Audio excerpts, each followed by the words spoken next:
Welcome to Graphing Real-Life Linear Relations, and this is something that we touch on in grade 9 and then spend a bit more time in Foundations and Pre-Calculus 10 along with some other elements. So I'm actually going to do this one in pen, and normally I don't do that, but I had to update it. So I need an answer key that I can scan, so I'll be doing this one in pen. So here's the scenario. Sydney works at Booster Juice. She earns minimum wage. As of October 1st, 2020, minimum wage in Saskatchewan is, any idea? It's now $11.45. Complete the table that compares the number of hours worked, H, with her pay, capital P. Include a description of the variables. So now, of course, we're no longer counting toothpicks and perimeter and things like that, but you're definitely going to see some similar elements. So when it comes to number of hours and her pay, which of those elements do you think will go on the left? Well, that would be number of hours, because her pay is obviously affected by the number of hours. So this we're used to, right? Describe it in English. There we go. And then pay, capital P. So if she works, right? And we'll go 1, 2, 3, 4. So if she works 1 hour, of course, she's going to earn $11.45. So $11.45 times 2 times 3 and times 4. So now we're skipping, as you can see, the expression. We're going straight to the equation, right? So we want to figure out how do we get from the elements on the left to the elements on the right. Works the same way. That's the nice thing. So our constant difference between these values is, of course, her hourly wage. So if you like to kind of set it up like that, you can just go 11.45H, and then, of course, there we go. So now we'll move down here, and now we're going to graph it. So a little bit different than, of course, y equals 2x plus 1, but still not too bad. So remember, when you're graphing, you need to remember a title of the graph. And I always describe that so that if somebody can't see the table of values, has no idea what's going on, they can look at the graph and figure out what's going on.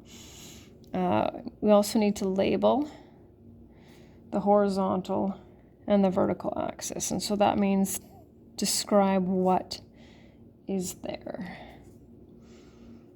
And vertical axis.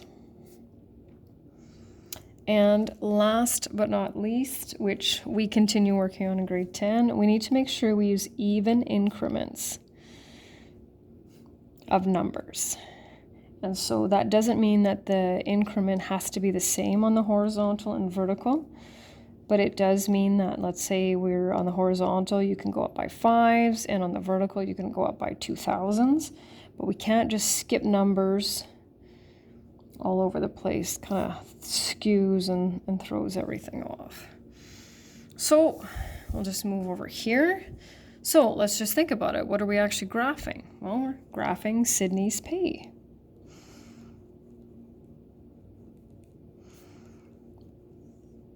So just like on a regular, graph, right, the elements on the left are going to go on our horizontal axis, just like our x-coordinates went on the x-axis. So we're going to have, and this is what I mean by label, so we'll have number of hours here. So we're graphing 1, 2, 3, and 4.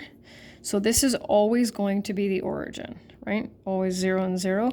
So if you decided to go 1, 2, 3, 4, that would be okay.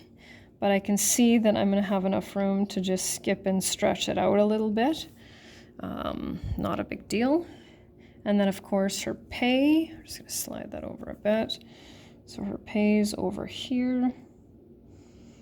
And so we're really graphing. I'm going to go back to the table of values here. We really have to graph between 0, right? 0 and like $46 or 50 if you want. So it's not a matter of trying to figure out, the same scale I use. So you can go 10, 20, 30, 40, 50 if you like. Or you can be super specific so that your dots line up really nicely and go up by increments of her hourly wage in this case, because those are the numbers that are already in our table of values. So then it won't be nearly as tricky trying to figure out where 2290 is, right, when we're doing increments of 5 or 10. So 4580. And so plot our first point, second, third, and fourth. And so I'm assuming it's a new concept for grade 9, and this is kind of one of those things that sometimes doesn't go over quite as well in grade 9, but then by the time we work on it quite a bit more in foundations and pre-calculus 10, it goes over a lot better. Should we join the points on our line? So here's the rule, is that if there is usable data that applies to the situation in between the points, then we can say yes. So let's look at our points here. These are our points. Here's our graph. So in between, right, here are obviously lots of different number of hours, right? So let's think about this. Okay, if she works an hour and a half, could that affect her pay? I think it could. I'm not really sure, right? Well, absolutely. For half an hour, of course it would. But what if she works an hour and 10 minutes?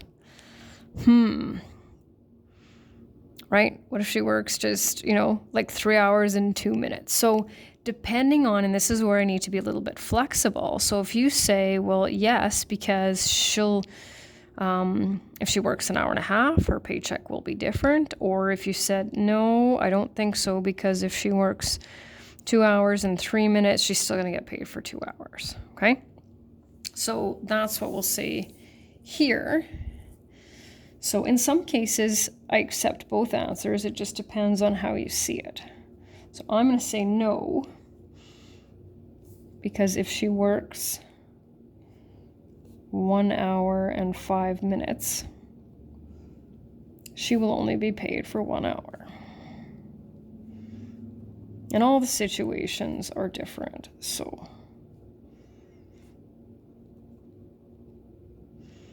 And I'll get a little bit of practice with that as well. Okay, so there we go. Next one. Okay, so I'm gonna have to bring the graph back. It'll be a little awkward, but I think we can make it work. So it says, look at your graph. Approximately how much money will Sydney make if she works 2.5 hours? Now, this is where it gets tricky, because this is what's called interpolation, which means you're not calculating, you're estimating. And I have to be flexible with this, because if you're estimating, I don't expect you, nor do I want you to be accurate, right? So let's just see the graph again. Here it is, right? So I'm not touching my calculator, but I am going to just draw a dotted line, right? So here's my 2.5 hour mark, right? There we go. So what are you thinking, right? I mean, clearly we could definitely calculate it, but we're looking at, right? We want an approximation. So I'm kind of looking at it and I'm thinking, all right, I mean, I can round a little bit. And it depends on what your graph looks like. I'm going to say $27. That's what I'm going to say. And of course, we're used to including units with our answers, right? So there they are, $27. So I'd said this is known as interpolation. And I'm spelling it over here on the right, but I'm going to spell it again below here. So interpolation is when you're looking at a graph and reading it between 2 points that you've already graphed. So then it says to verify. So let's check that out. So P equals, right there. And so it's 2.5 hours.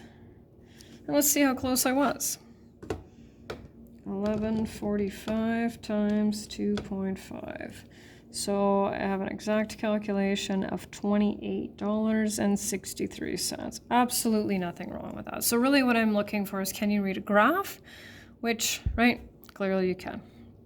So next question says, look at your graph.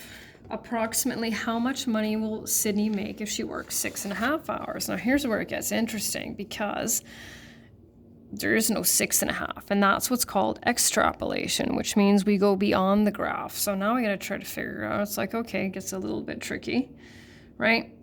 So I can see I'm gonna have, so this might have been a little bit easier perhaps if I would have gone 1, 2, 3, 4, 5, right?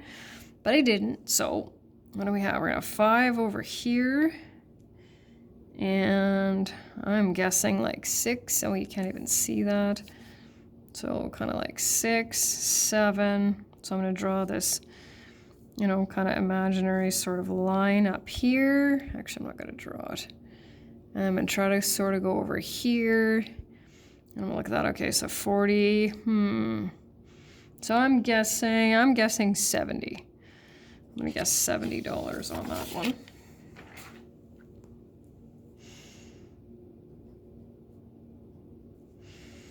And like I said before, this is known as extrapolation, which means we're going beyond, right? Beyond the graph. And it doesn't necessarily have to be to the right, although usually it is. Whoops.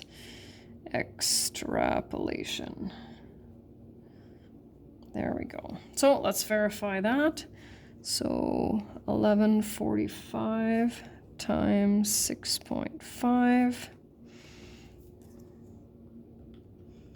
Just typing that in. Not too bad. 74.43.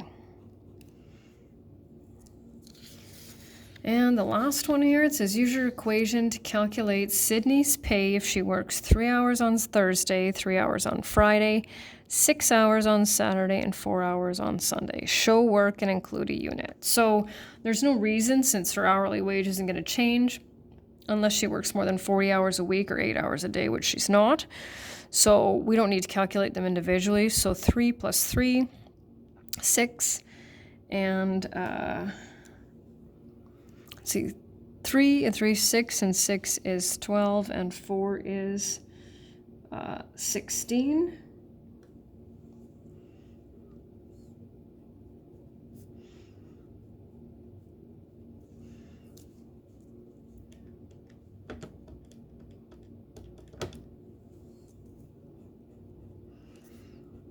So she will earn, that's pretty decent, $183.20. So this is the calculation. This is what we did in the previous lesson. And then the last one says use your equation to determine the number of hours Sydney worked if she receives $309.15. So now, right, clearly have that. So we'll divide both sides by her hourly wage.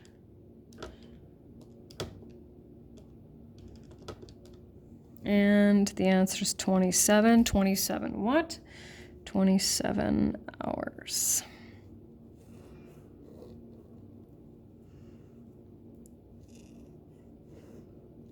And that's the end.